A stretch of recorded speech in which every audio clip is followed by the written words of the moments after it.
So I broke my ring light. So try fixing it with me, okay?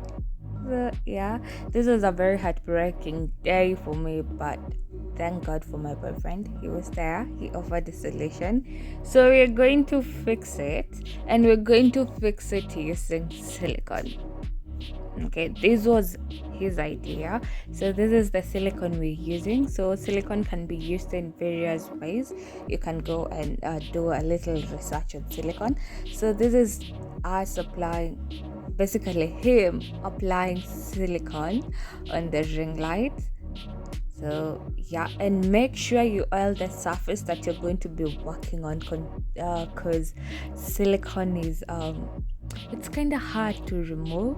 So make sure you oil the surface, and then you place the item you're working on, and then we're going to smudge or spread the silicone across the ring light.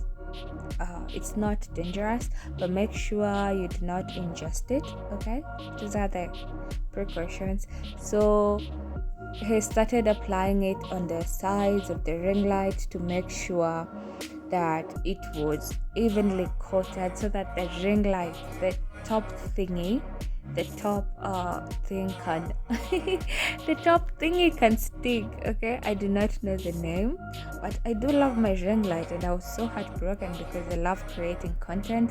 And boom, we did fix it, and it is actually working nicely. So do stick around, and thank you guys for 96k views on my ring light video. It is so much love. I really appreciate. Also do show my other videos a little bit of love, and also make sure you subscribe. We're coming back with more content, so you don't want to miss out. Hashtag B2B.